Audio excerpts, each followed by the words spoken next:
prisons, from mental institutions, gang members, drug dealers. They poured in to our country like we were stupid people. We're not stupid people anymore. But nobody's ever seen anything. The job that they've done on the Tom Homan, Kristi Noem, the whole group, the job they've done on the board is almost like a miracle. We have, and the people that make these statistics have said zero. They've said zero for the last 7 months. I kid, it has to be like a few people got it, but they say zero.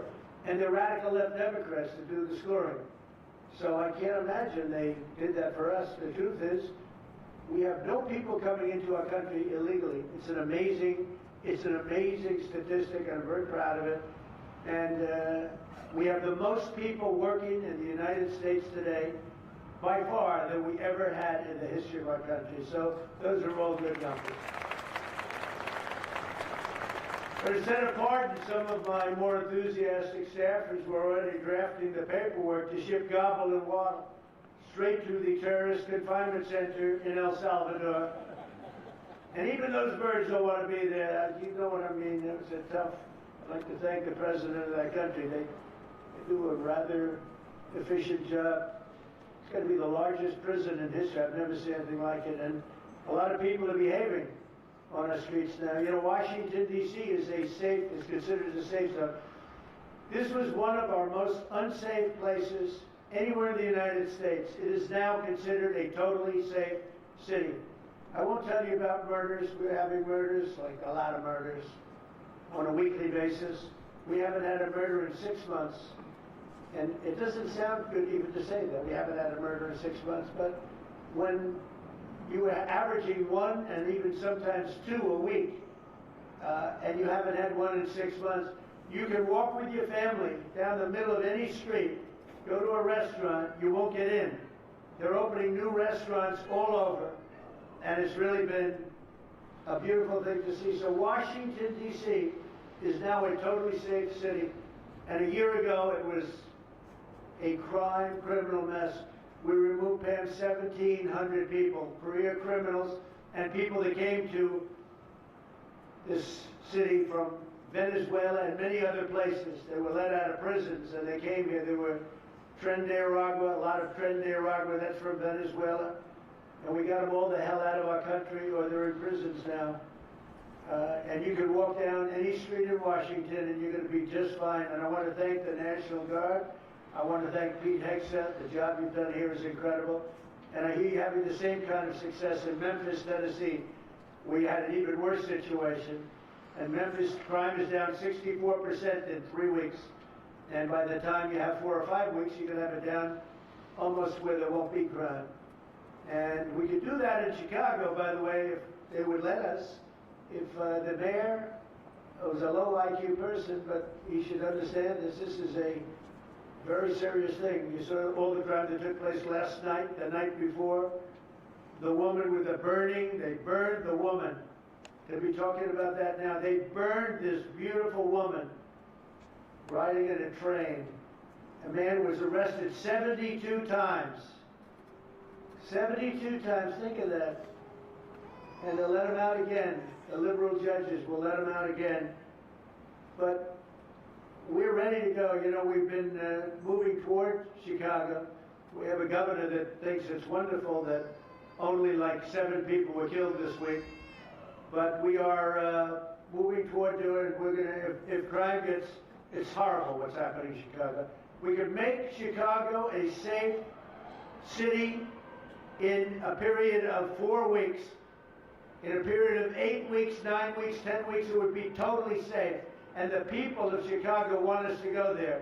And if you look at the crime that's taken place in Chicago in the last 2 weeks, just take a look. It's on the front page of every newspaper. It's out of control. The mayor is incompetent, and the governor is a big fat slob.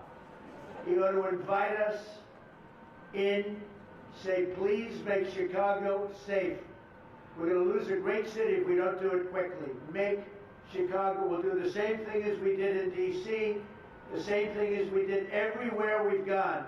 It's become almost instantly safe.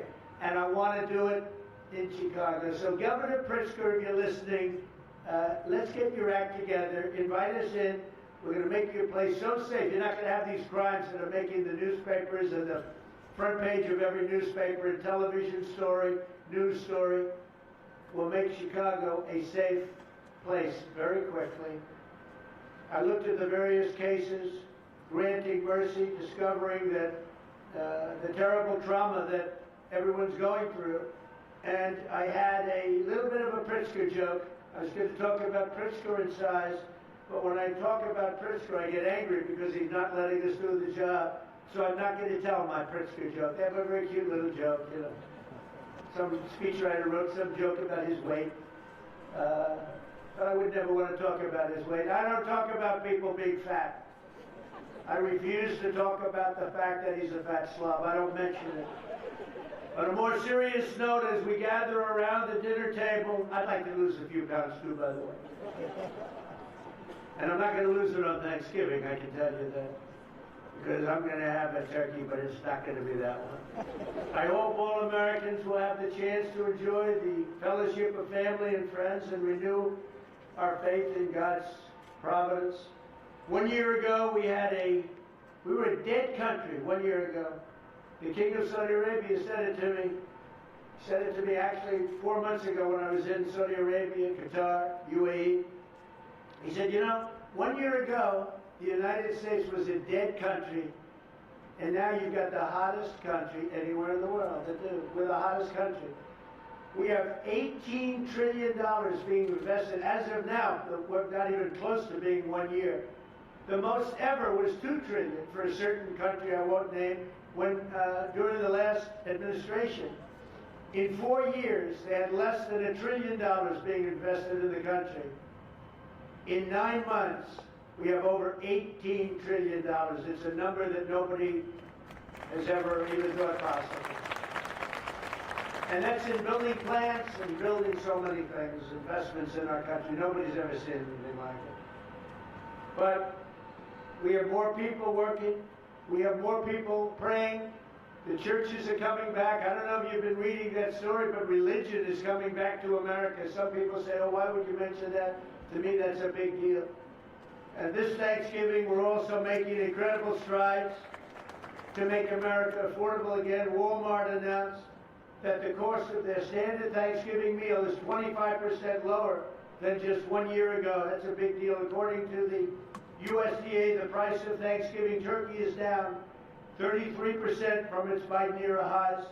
Potatoes are down 13%. Ham is down 15% compared to last Thanksgiving. So we are down to a level that we haven't seen in a long time. Egg prices are down 86% since March, and gasoline will soon be hovering around $2 a gallon. Under our leadership, we passed the largest tax cuts in history, the largest spending cuts in history, the largest regulation cuts in history, and we have fully secured our southern border. I've also ended 8 wars in 9 months, and we're working on that final war. It's not easy, but I don't know. I think we're going to get there. 25,000 soldiers, Ukraine, Russia. In the last month, 25,000 soldiers have died. So I think we're getting very close to a deal. We'll find out. I thought that one would have been gone quicker. We did 8. I thought that would have been an easier one, but I think we're making progress. In less than 1 year, we've accomplished more than most other administrations have accomplished in 8 years. And this is a very special Thanksgiving. We thank God for His many blessings and the great success that this country has seen in this short period of time.